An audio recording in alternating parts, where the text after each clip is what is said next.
Hola, quiero darles la más cordial bienvenida a nuestra clase número 12, según entiendo, de este curso de Introducción a Relatividad General en esta primavera del 2021, eh, que hoy día se puso un poco lluviosa en la mañana, por lo menos aquí en Villa Alemana. Hoy día tenemos un plan. eh, Nuestro plan hoy día es cerrar este capítulo de matemática, ¿no? Este es el capítulo en que construimos el formalismo matemático y lo vamos a hacer con eh, en dos aspectos. Primero, esto va a ser una novedad porque esta es la primera versión del curso en que vamos a incluir derivadas de Lie y vectores de Killing, ¿no? En las versiones anteriores del curso no estaba esta sección. Y luego, entonces vamos a ver cómo se definen, qué es lo que motiva la definición tanto de las derivadas de Lie como los vectores de Killing, y para qué sirven. Y vamos a dar un ejemplo trivial, pero ejemplo al fin. Creo que es ilustrativo. Y luego, lo que vamos a hacer es mirar algunas propiedades del tensor de curvatura, del tensor de Riemann, y vamos a hacer algunas definiciones que nos van a llevar finalmente a construir el tensor de Einstein. El tensor de Einstein, ustedes adivinarán, va a ser importante para la construcción de las ecuaciones de Einstein. Pero la construcción de las ecuaciones de Einstein lo vamos a dejar para la vuelta de vacaciones. Entonces, vamos a terminar justo este capítulo con los ingredientes necesarios para construir las ecuaciones de Einstein. Ya, ¿qué es esto de las derivadas de Lie? Déjenme ir a la pizarra un poco. Nosotros, hace un tiempo atrás, discutimos que cuando yo quiero hacer derivadas parciales, en, em, en un espacio curvo, por ejemplo, quiero hacer la derivada parcial de un vector covariante, esto no es que esté mal definido, pero trae problemas porque no transforma bien. No transforma de manera elegante. Y nosotros discutimos hasta la saciedad que eso se debe a que en un espacio curvo yo tengo los vectores, los tengo definidos en el espacio tangente, aquí vive uno, y aquí tengo otro espacio tangente. Entonces, para comparar, yo cuando estoy haciendo esta derivada, estoy tratando de comparar dos vectores que para empezar están en puntos distintos, pero que viven en espacios diferentes. Y para compensar eso, nosotros modificamos la derivada eh, la derivada parcial y la convertimos en una derivada covariante, y el precio que pagamos fue introducir la conexión afín. Y la conexión afín, justamente lo que me dice, me da una regla para trasladar paralelamente vectores que viven en un espacio, vectores que viven ahí, por ejemplo, trasladarlos paralelamente a un vector equivalente en ese otro espacio para poder compararlos. Entonces eso es lo que hace la derivada covariante. Pero hoy día vamos a hacer algo distinto. Vamos a suponer que tenemos nuestra variedad, por lo tanto tenemos puntos, y en ese punto, y en esa variedad yo tengo definido un objeto geométrico, un objeto que lo voy a llamar O con O de objeto, y depende de la posición. Lo tengo definido en el punto X, por ejemplo. Y voy a suponer también que tengo un campo vectorial V. O sea, en cada punto de la variedad tengo definido un vector. Campo vectorial. Entonces lo que voy a hacer es, yo tengo mi punto X aquí y tengo, digamos, aquí está mi vector V, y voy a definir una traslación que me va a llevar desde X al punto X más un epsilon en la dirección de B. En notación tridimensional uno lo haría así, ¿no es cierto? O si ustedes prefieren, vamos a hacerlo así.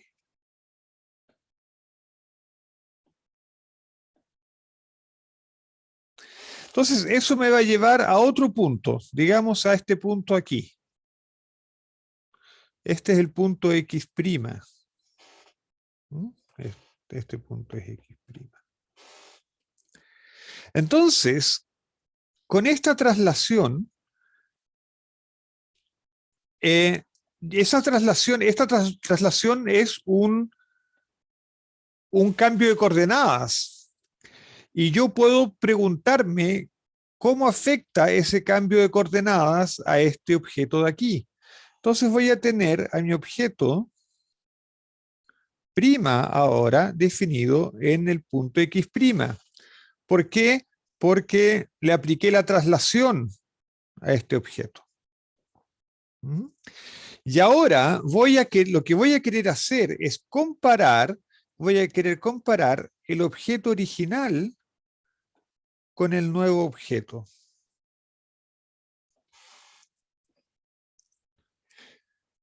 Pero para comparar las cosas, yo tengo que tenerlas en el mismo punto. Entonces, de alguna manera, tengo que tomar mi objeto, mi nuevo objeto, el O', y llevarlo nuevamente al punto X. ¿Cómo hago eso? Bueno, para eso uso las glorias de la serie de Taylor. Que va a ser esto evaluado en el punto X más epsilon por la derivada. Estoy haciendo esquemáticamente el,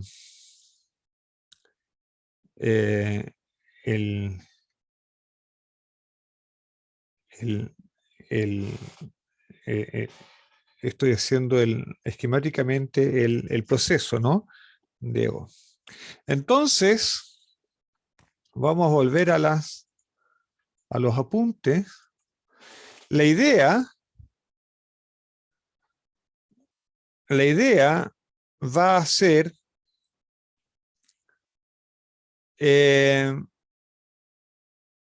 tener un campo vectorial, con ese campo vectorial definir una traslación, que es un cambio de coordenadas, es un es una transformación de coordenadas, eso es un difeomorfismo, un caso particular de difeomorfismo. Y cuando yo aplico esta transformación de coordenadas a mi objeto O, voy a tener un nuevo objeto O' definido en X'. Y para poder compararlos, tengo que llevar O' al punto X, y eso lo hago con una serie de Taylor, y me resulta esto de aquí. Y luego defino la derivada del I, que voy a denotar con esta L caligráfica. Voy a definir la derivada del I como la comparación del objeto O con el objeto O' en el mismo punto, partido por este epsilon aquí, por este parámetro de la transformación, y tomo el límite cuando epsilon tiende a 0. ¿Se entiende la idea de lo que vamos a hacer?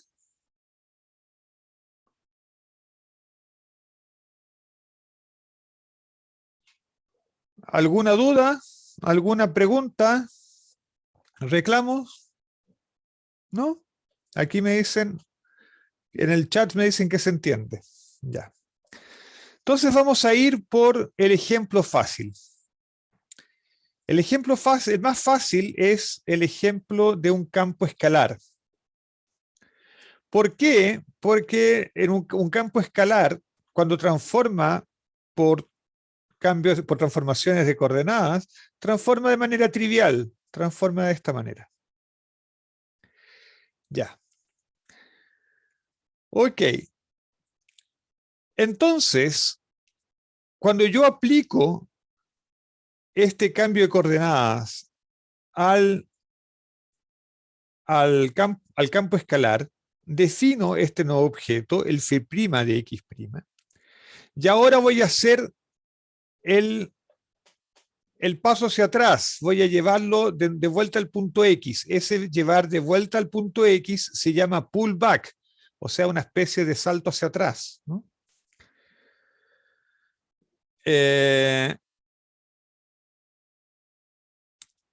Ok. Entonces, hago la serie de Taylor, y cuando hago la serie de Taylor me queda esto de aquí. Esa es la serie de Taylor, hasta primer orden, hasta el primer orden de las derivadas, ¿no? Hasta el segundo término de la serie de Taylor. Y lo hago hasta el segundo término porque este parámetro epsilon lo estoy suponiendo muy chiquitito, es infinitesimal. Ya. Ok. Ahora despejo este phi'(x) y me queda esto de aquí. Pero por otro lado, yo sé que phi' en X' es lo mismo que phi de X. Así es que hago esa sustitución y me queda esto. Y ahora aplico la definición de la derivada del I. Para hacer la derivada del I, tengo que tomar phi(x), restarle phi' en X, o sea, restarle esto. Cuando hago esa diferencia, solamente me va a quedar esto de aquí, sin el signo menos. Divido por epsilon, me queda eso de ahí, y tomo el límite de epsilon yendo 0, que en este caso el límite es trivial. Así es que me queda que la derivada del I es esto de aquí. Y fíjense que en el caso de una función escalar, la derivada del I no es otra cosa sino la derivada direccional, la derivada en la dirección del vector de mu. ¿Está bien? Entonces, esto nos hace ganar un poco de intuición. La derivada del I es la generalización de la idea de derivada direccional. Es cómo cambia un objeto cuando yo lo traslado en la dirección de un vector. Eso es, derivada direccional. ¿Preguntas? ¿Comentarios? Yo tengo una pregunta, profe. Dale nomás. Es que no me queda claro por qué cuando nosotros nos desplazamos, digamos, ¿por qué el objeto cambia en sí? Nos da otro campo escalar y no es simplemente el campo escalar anterior evaluado en el nuevo punto. Porque yo estoy haciendo un... eh, estoy tomando esto de aquí como una transformación de coordenadas general. ¿Ya? Mira, es más fácil verlo en el caso de los vectores. ¿Qué es lo que vamos a hacer ahora? ¿Por qué? Porque yo tengo, vamos a hacer, ustedes saben que mi espacio curvo favorito es una esfera porque es fácil de dibujar, más o menos. Entonces supongan que yo estoy en este punto aquí de la esfera y hago mi traslación al punto aquí. Pero estoy trasladando y el objeto, entonces yo tengo dos vectores ahí. Tengo el vector mu, de mu, con el que hago la transformación de,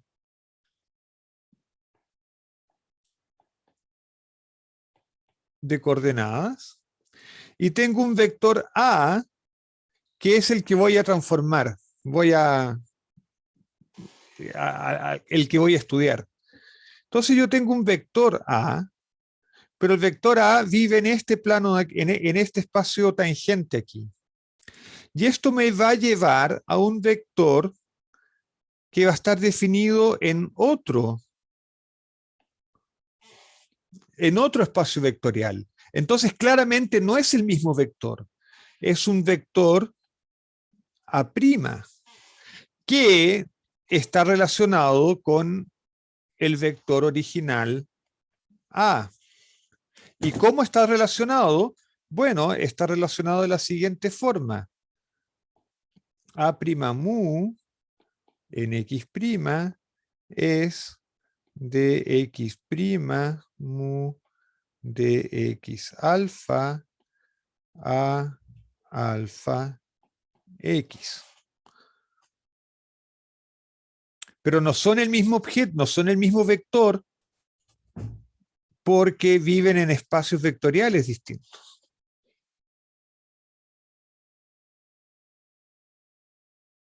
¿Queda un poquito más claro, sí? O sea, más o menos como que no me queda tan claro, como que no me convence. No Ya, sé.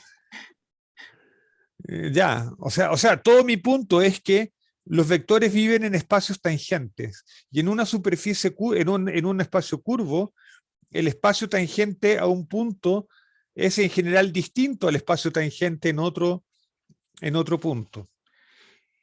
Entonces, dos objetos, dos vectores que viven en espacios tangentes distintos no pueden ser el mismo objeto. Claro, ya. Ujú. Ese es todo mi punto. Pero piénsalo, hay que darle una vuelta.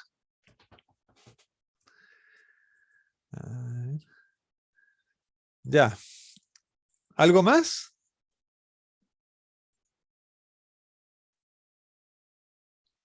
¿No? Ya. Entonces veamos el caso, justamente el caso que estaba describiendo, el caso de la derivada del I de un campo vectorial, de un, de un vector, digamos.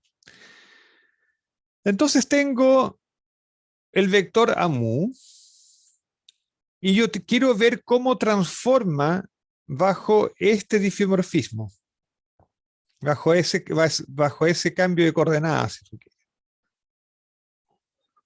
Y yo sé que los vectores transforman de esta manera. Eso es lo que define un vector.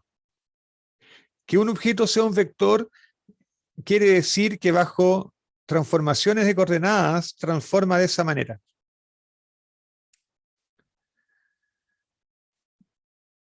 Así es que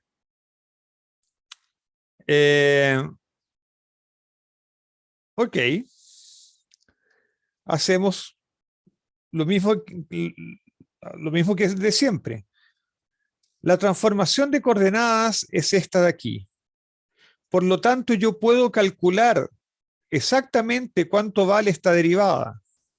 Tomo la derivada de esto y me queda una delta, ¿no es cierto? Cuando yo derivo x mu en x alfa, me queda una delta, mu alfa, más epsilon, que estoy suponiendo que es constante, por la derivada parcial con índice alfa de v mu. Eso es.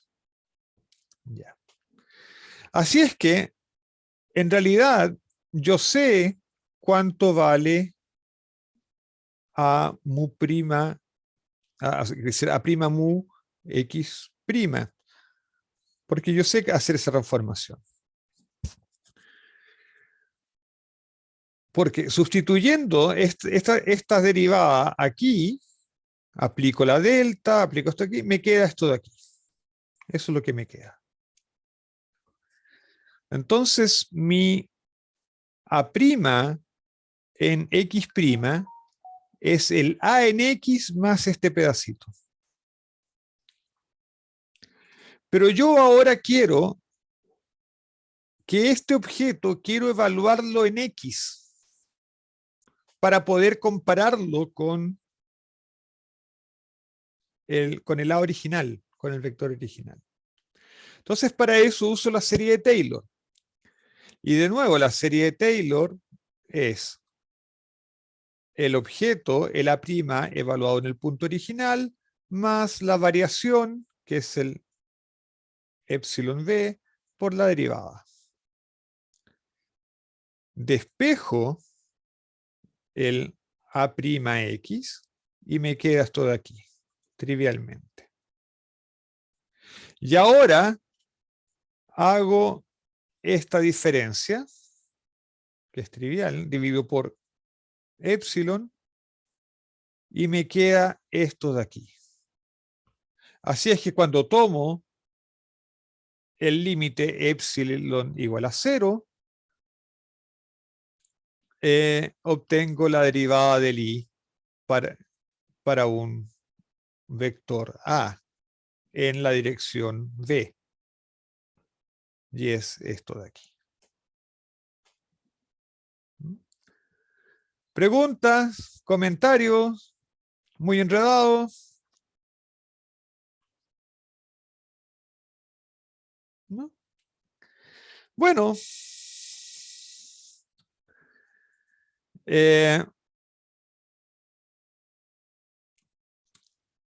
es costumbre, yo aquí puse que en especial en los textos matemáticos, pero también en los textos físicos, pero bueno, pero a los matemáticos les gusta harto más, parece. Se definen los corchetes de Lie entre dos vectores, entre dos campos vectoriales. Se definen los corchetes de Lie de esta manera. No los confundan con el conmutador, por favor. El corchete de Lie tiene un índice. Aquí. Es esto de acá. Eso es el... Entonces, la derivada de la derivada de Lie de un vector en la dirección del vector v es simplemente el corchete de Lie entre v y a. Punto. Se acabó.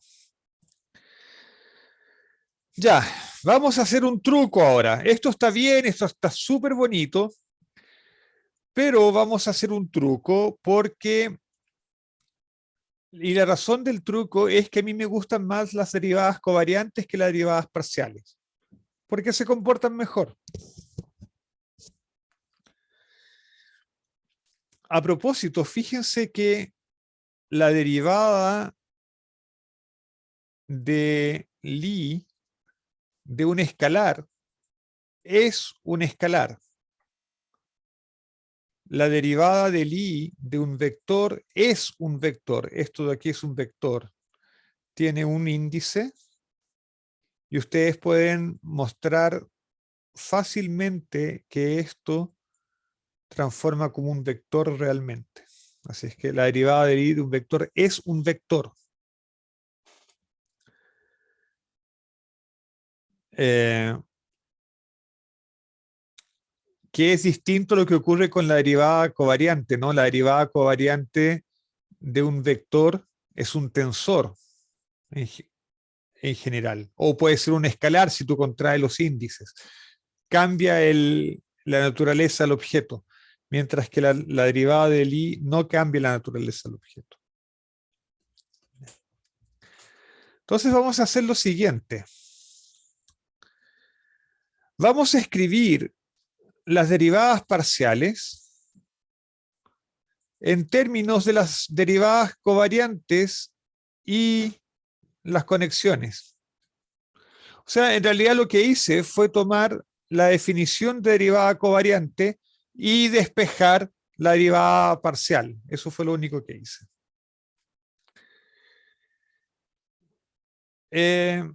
Y lo hago para el vector A y para el vector B.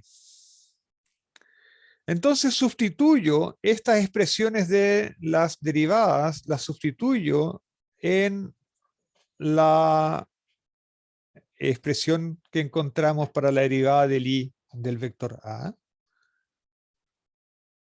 Y el resultado que me queda es este de aquí. O sea, me queda estos términos con las derivadas covariantes, pero me queda un término extra que es azul. Es que este término azul. Ahora bien, este término azul es claramente cero. ¿Por qué? Porque lo que está entre paréntesis es claramente antisimétrico en los índices lambda y alfa. Si yo doy vuelta a los índices, me queda un signo menos. Mientras que estamos suponiendo que la conexión afín es simétrica en los índices lambda y alfa. No hay torsión. Y cuando yo contraigo algo simétrico con algo antisimétrico, el resultado es cero. ¿Eso queda claro o no? ¿O tengo que hacerlo? ¿Podría hacerlo como para cachar cómo se demuestra? Ya, ok, estupendo. Vamos a ir a la pizarra entonces. Entonces, teorema. Entonces, sea S mu nu un tensor simétrico. ¿Mm? O sea, S mu nu es igual a S nu mu.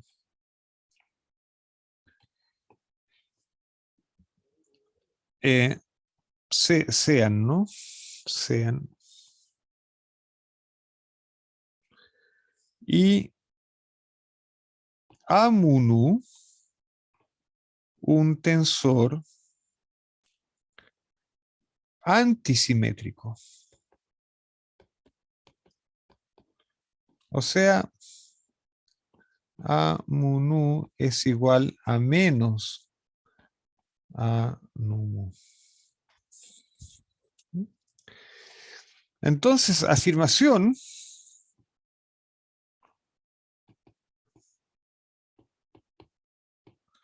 Yo afirmo que S mu nu a mu nu es igual al cero.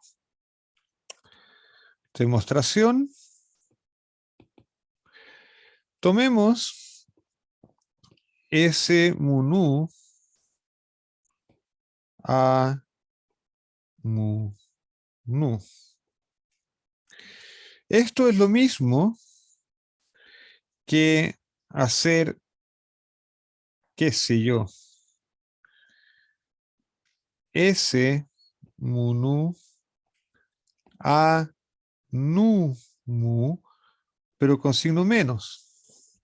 lo que hice fue cambiar el orden de los índices en A, y por hipótesis el A es antisimétrico, así es que sale un signo menos.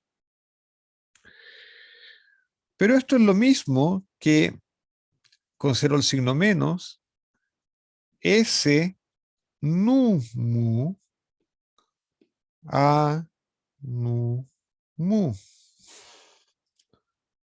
Porque ese es simétrico, así es que yo puedo cambiar el orden de los índices impunemente. Pero mu y nu son índices mudos, así es que yo los puedo llamar como quiera, les puedo cambiar el nombre como yo quiera. Entonces a nu lo voy a llamar mu, y a mu lo voy a llamar nu. Por lo tanto, esto me queda menos S mu nu A mu nu. Y la conclusión a la que llego es que tengo algo que es igual a menos la misma cosa. Por lo tanto, concluyo que S mu nu A mu nu tiene que ser igual a 0.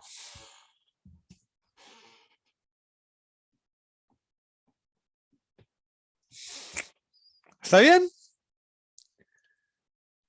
Sí, ahora se ve más claramente. Gracias, Se, profe.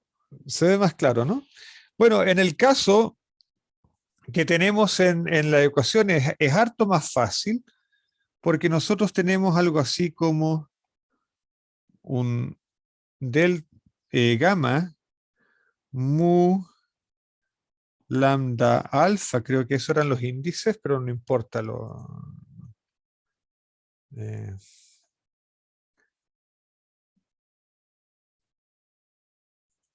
eh, ¿cuál era? Estoy viendo. Sí, exactamente. Eso a lambda de alfa menos de lambda a alfa. Entonces uno puede decir, aquí estamos justamente en el caso que demostramos, porque el gamma es simétrico y esto de aquí es antisimétrico.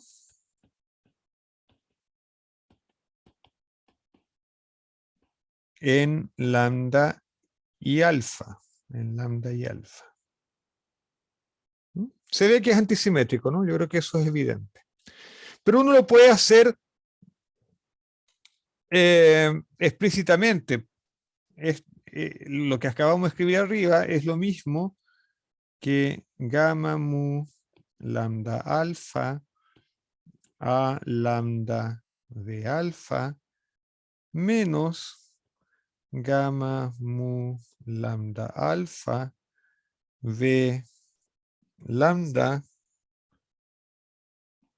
a alfa. Pero esto es lo mismo que gamma mu lambda alfa a lambda de alfa menos gamma lambda alfa mu. Y como aquí todas las cosas conmutan, doy vuelta a eso. Pero por otro lado, los índices alfa y lambda son índices mudos, están sumados, están contraídos. Y yo puedo llamarlos como quiera. Así es que voy a alfa, lo voy a llamar lambda, y a lambda lo voy a llamar alfa.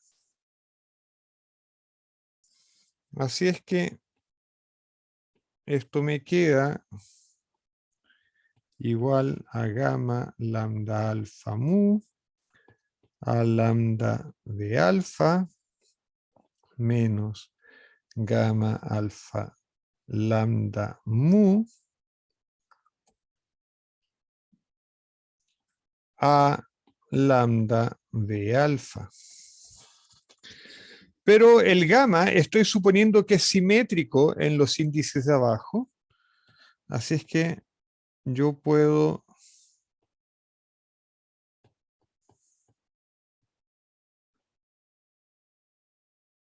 dar vuelta aquí impunemente. Y eso es evidentemente 0.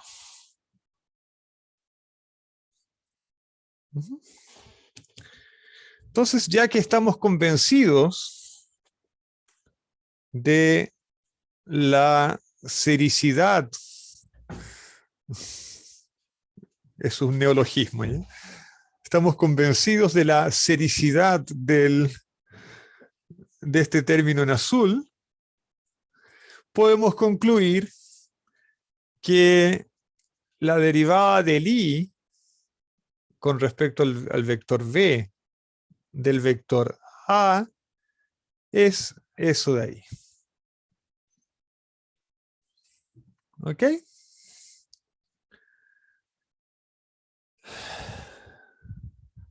Ya. O sea, en un espacio donde no hay torsión, la derivada del i de un vector lo puedes escribir con las derivadas parciales o con las derivadas covariantes. Puedes hacer el cambio impunemente. No hay problema. Bueno,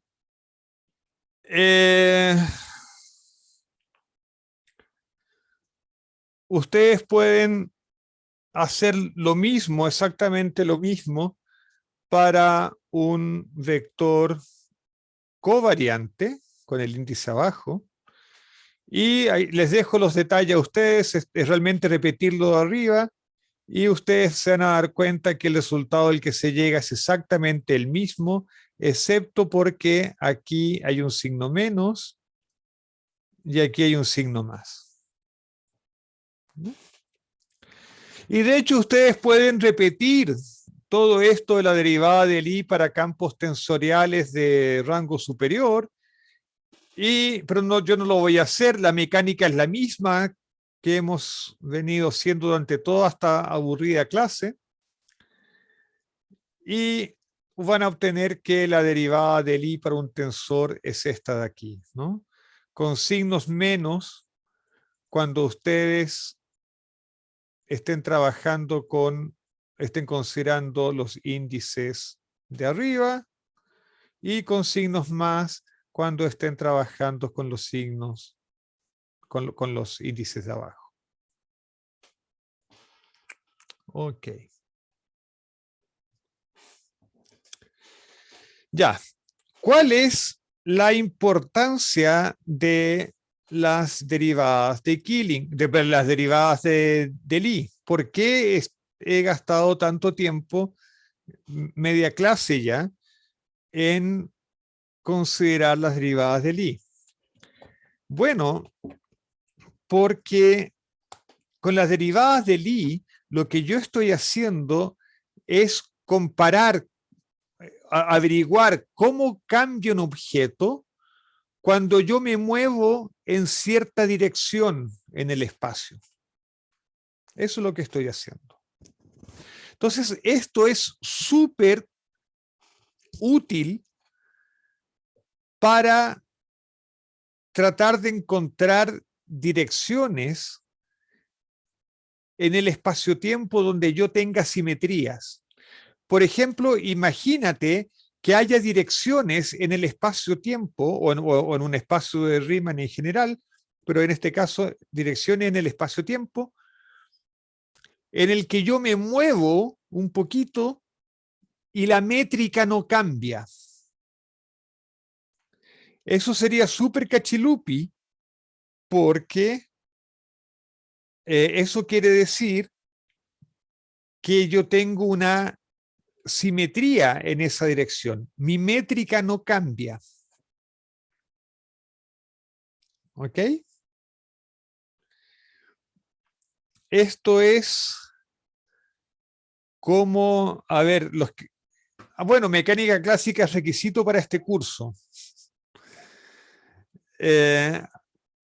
Han escuchado hablar, me imagino, sobre todo los físicos, de las coordenadas cíclicas en mecánica lagrangiana. ¿Han escuchado hablar de eso? Sí. Sí. ¿Qué son las coordenadas cíclicas? Son básicamente coordenadas ignorables que aparecen en el lagrangiano, porque, o sea, que no aparecen de hecho en el lagrangiano. Exactamente. Son coordenadas que tú tienes, pero el lagrangiano no depende de esas coordenadas. Puede depender de sus derivadas, pero no de la coordenada en sí. ¿Qué pasa con esas coordenadas? ¿Con las coordenadas cíclicas? Se traducen en cantidades conservadas usualmente. Exactamente, se traducen en cantidades conservadas. ¿Y por qué? Porque si yo me muevo en esa dirección, hay algo que no cambia. El lagrangiano, por ejemplo, no cambia cuando yo me muevo en esa dirección. ¿Está bien? Entonces, imagínate que yo en mi espacio-tiempo encuentro direcciones en que yo me muevo un poquito y la métrica no cambia. Bueno, eso me va a indicar una simetría y me puede me va a indicar también cantidades conservadas. Esas direcciones donde la métrica no cambia se llaman isometrías. Entonces, la derivada de Lie nos va a servir para buscar isometrías. Entonces, ¿cómo funciona esto? Vamos a tomar la derivada de Lie de la métrica en la dirección de un vector xi. Entonces, aplicamos nuestra formulita, esta de aquí, y en el caso de la métrica tiene sus dos índices abajo, así es que van a aparecer puros signos más. Y ocupando la formulita, vemos que la derivada del I de la métrica va a ser esta de ahí. Ahora, esto es súper cachilupi, porque y ahora ustedes van a entender por qué yo hice tanto esfuerzo en escribir la derivada del I en términos de derivadas covariantes. Porque en relatividad general nosotros suponemos que se cumple la condición de metricidad. Y si se cumple la condición de metricidad, esta derivada, por definición, es cero. Y, por otro lado, la métrica, entonces yo la puedo sacar o la puedo colocar dentro de las derivadas covariantes. La derivada covariante es transparente para la métrica cuando hay condición de metricidad. Por lo tanto, bueno, este primer término es cero y yo puedo colocar estas métricas adentro de la derivada covariante en el segundo y tercer término, y con eso puedo bajar el índice lambda del vector xi. Y la derivada del I de la métrica en la dirección xi me queda simplemente de esta forma. Entonces supongamos que el vector xi genera una isometría, o sea, está apuntando en una dirección donde la derivada, donde la métrica no cambia. Que la métrica no cambie quiere decir que en esa dirección la derivada del I tiene que ser cero. Entonces, una isometría cumple que la derivada del I de la métrica en relación a ese vector que genera la isometría es cero. Por lo tanto, el vector xi tiene que satisfacer esta ecuación. Y esa ecuación es tan importante que tiene un nombre.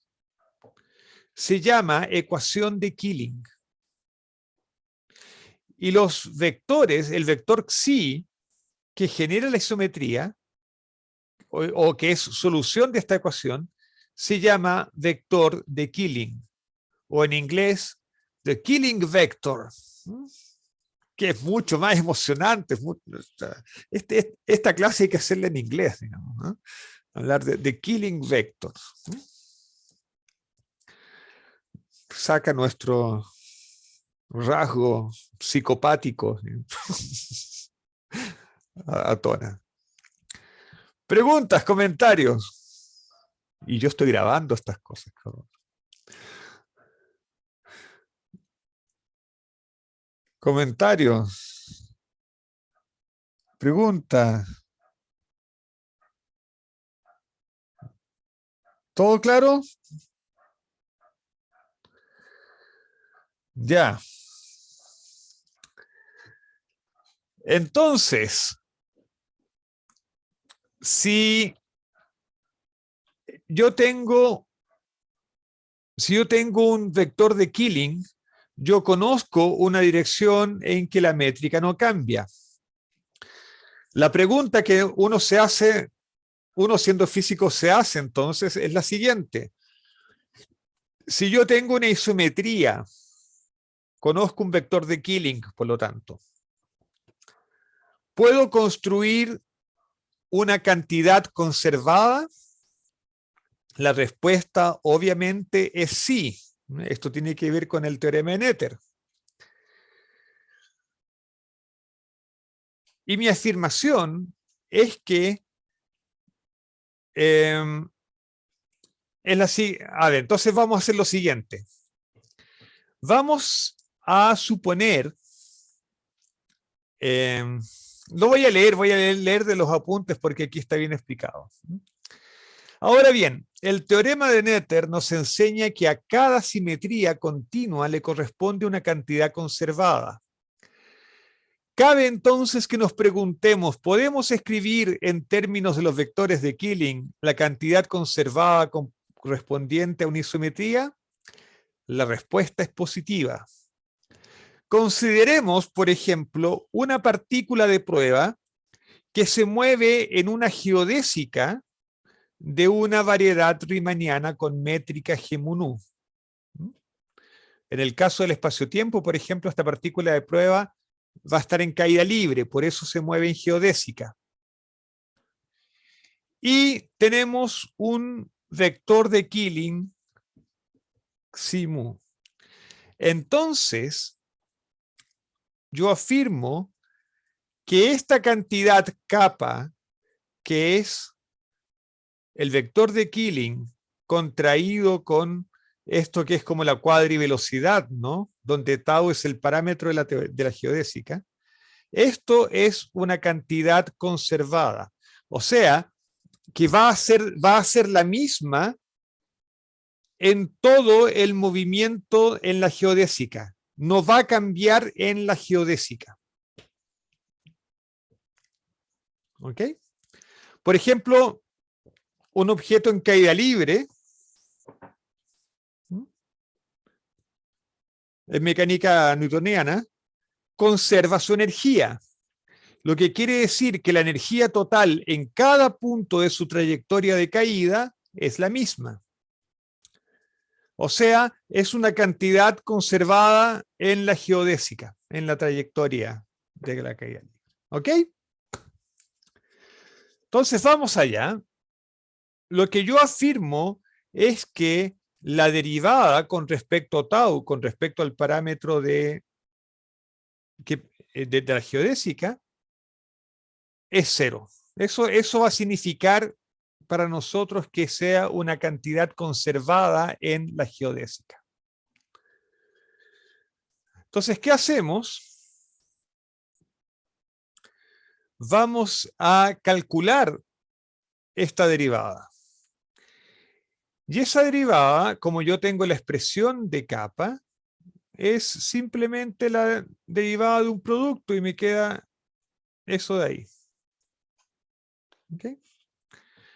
Entonces vamos a ir analizando esto, vamos a ir abriendo esta expresión. Vamos a empezar considerando esa esa derivada del vector de Killing.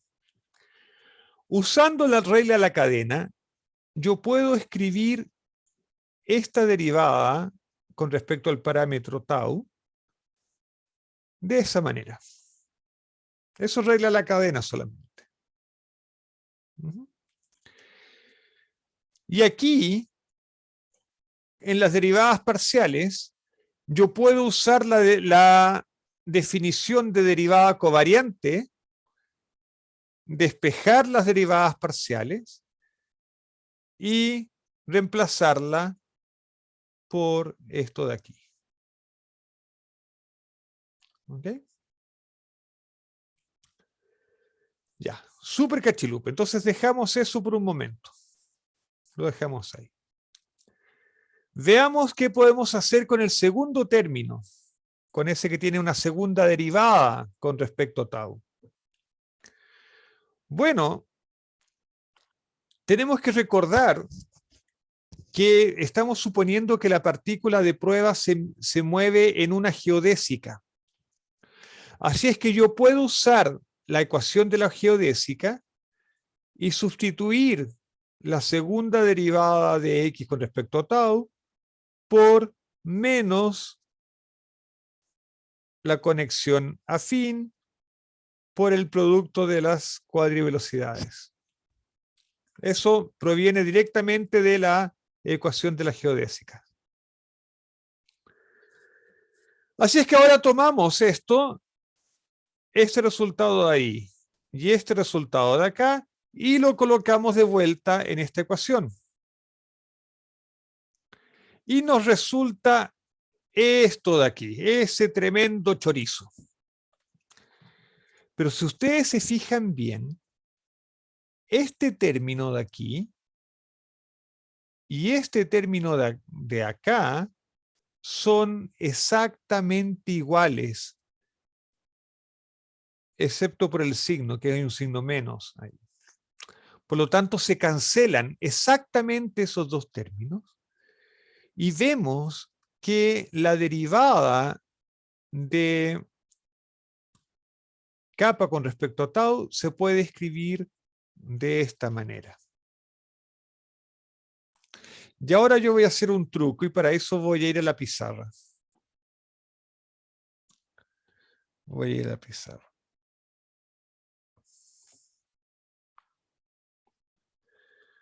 Entonces,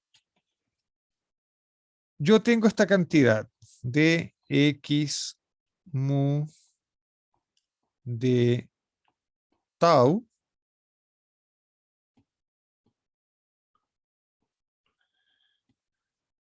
de...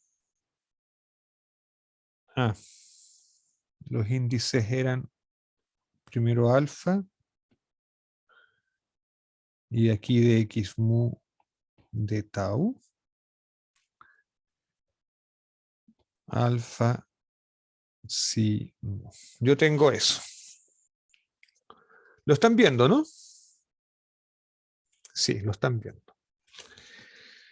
Esto yo lo puedo escribir de la siguiente manera. Miren lo inteligente que soy. Sorpréndanse con la sabiduría del maestro.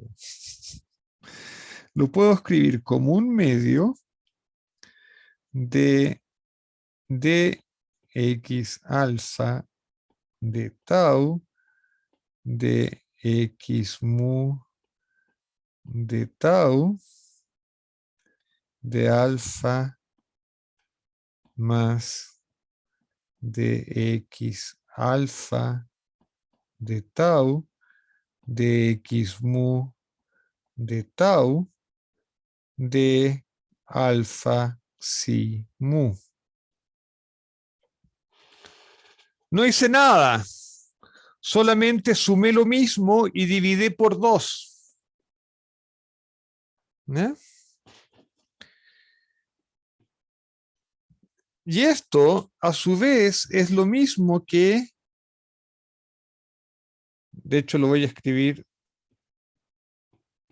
aquí un poco más claro, de x alfa de tau de x mu de tau nabla alfa x mu más dx alfa de tau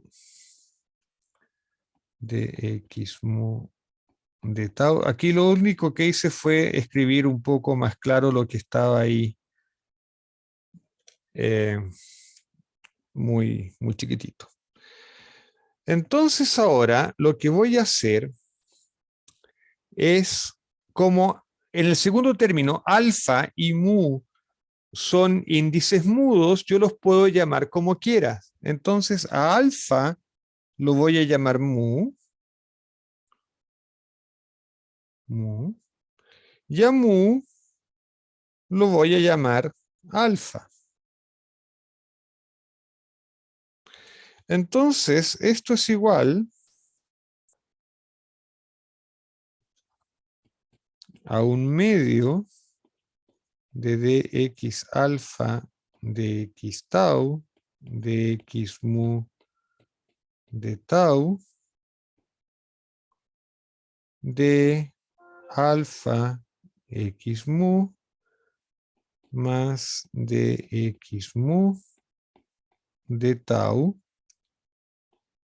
de x alfa de tau de mu psi alfa. Pero evidentemente dx mu de tau y dx alfa de tau conmutan, están multiplicados, conmutan. Entonces yo puedo dar vuelta estos dos términos, los puedo dar vuelta y me van a quedar exactamente igual, el mismo orden que el primer término. Así es que yo puedo factorizarlos y me va a quedar un medio de x alfa de tau de x mu de tau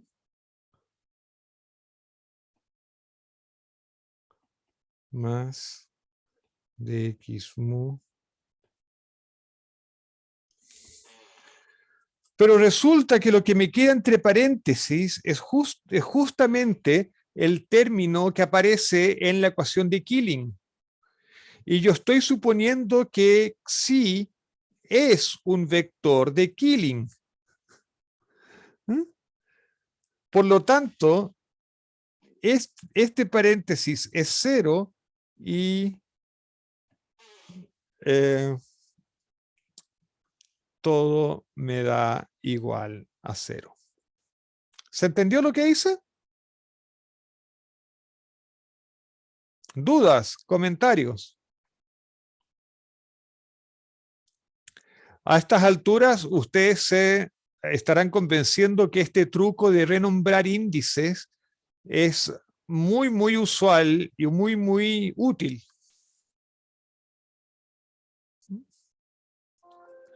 Entonces volvemos a los apuntes. Entonces, de esa manera, hemos demostrado que la derivada de esta cantidad kappa con respecto a tau es 0 y por lo tanto esta cantidad es una cantidad conservada.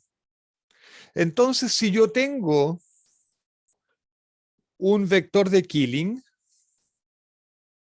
que me indica una dirección de isometría, que me genera una isometría, yo lo contraigo con una cuadrivelocidad en una geodésica y obtengo una cantidad conservada en esa geodésica. Super cachilupi. Super cachilupi. Preguntas, comentarios.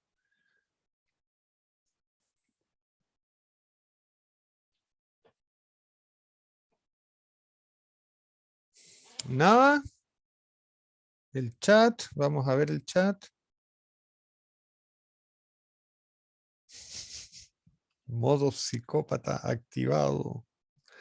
Su modo psycho killer. Exactamente. Y agradezcan que no hay certámenes en este curso.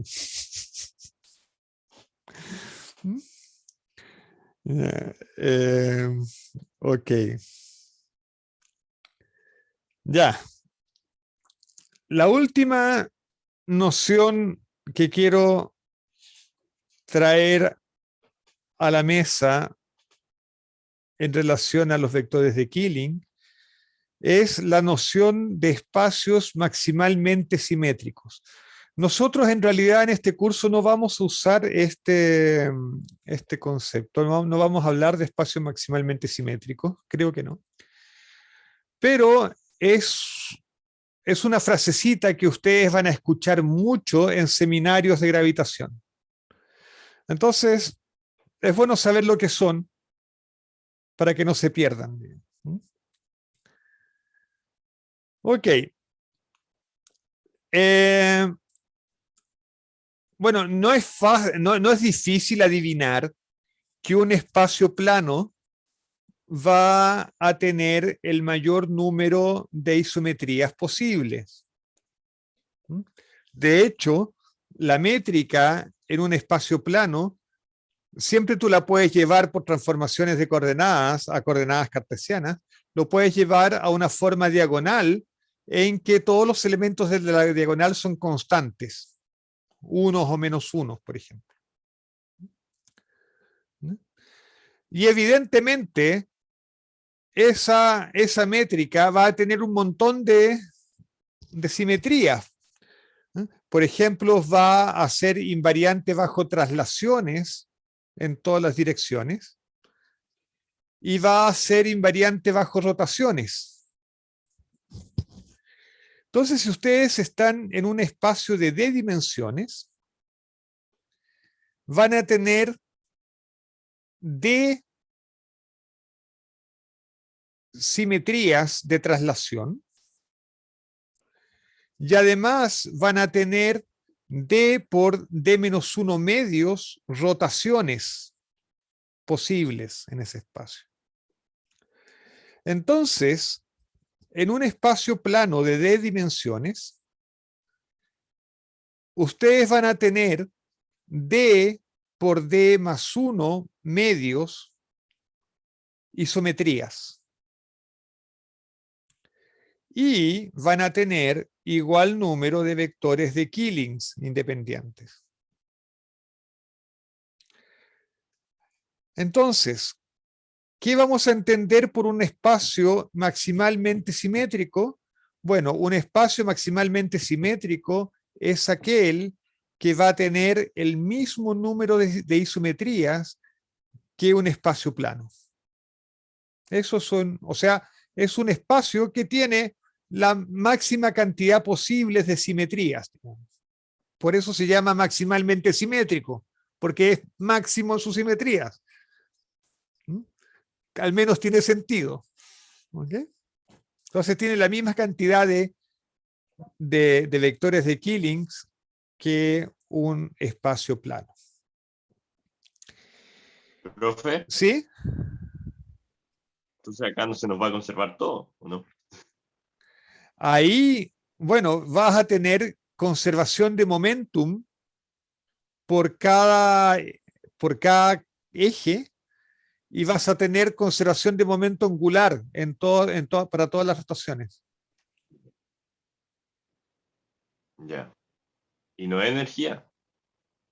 Bueno, si estamos hablando del espacio-tiempo, una de las direcciones es el espacio, ¿no? Y la componente temporal del momentum es la energía. Entonces la energía también está incluida. La energía es la conservación que surge de la invariancia de traslaciones temporales. Ah, ya, claro. Es como el momentum conjugado del tiempo. Exacto, No. exacto. Es como el momentum conjugado del tiempo. Exactamente. Exacto. ¿Algo más?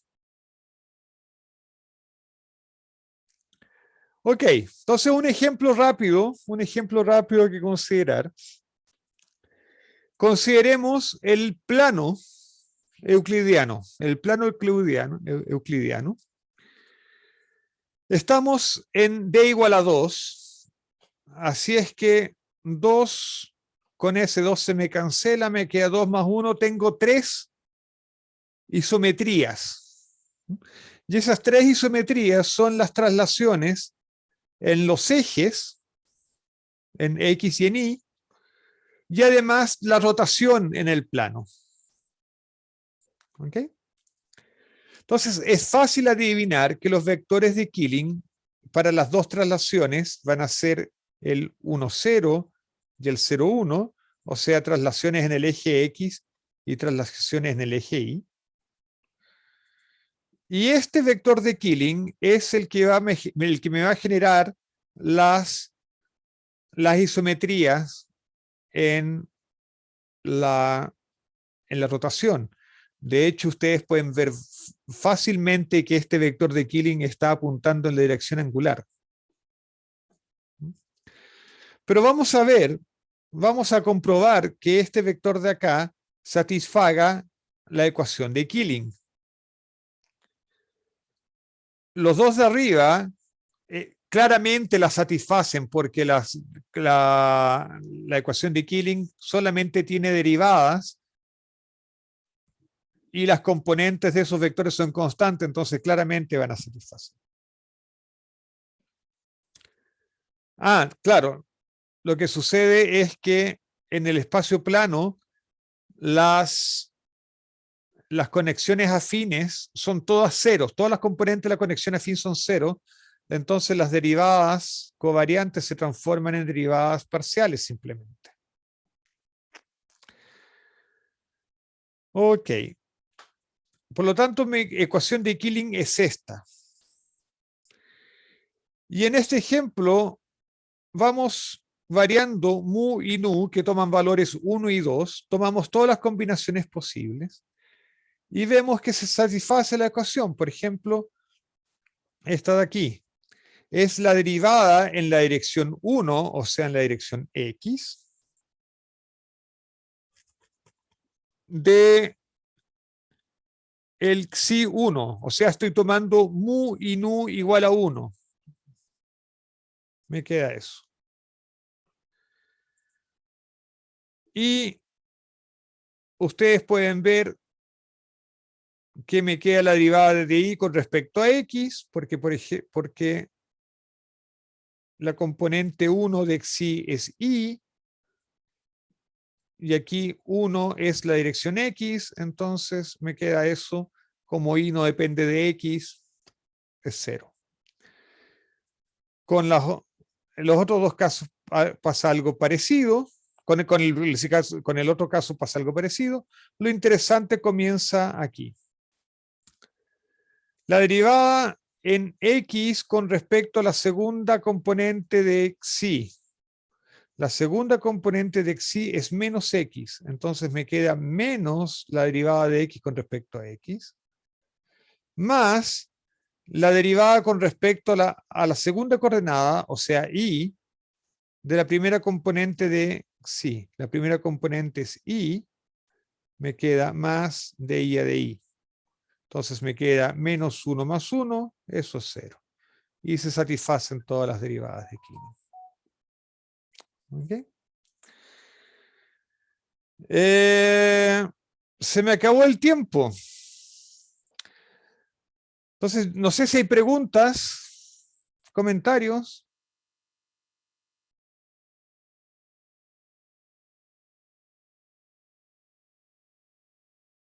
¿No? ¿Ninguno? En el chat tampoco. Ya. Bueno, se me acabó el tiempo. Entonces lo que vamos a hacer es, de vuelta de vacaciones, vamos a comenzar nuestro camino hacia las ecuaciones de Einstein, revisando las propiedades del tensor de Riemann. Y eso, ahora ustedes saben todo lo indispensable, todo lo que hay que saber y un poquito más de geometría diferencial. Repasen en las vacaciones, porque de vuelta, en vez de hacer matemática, vamos a hacer física y vamos a construir primero las ecuaciones de Einstein, las vamos a argumentar desde la física y después nos dedicamos a estudiar agujeros negros. ¿Ok? Entonces yo paro de grabar y ¿Profe? me despido. Nos vemos. ¿Sí? ¿Profe?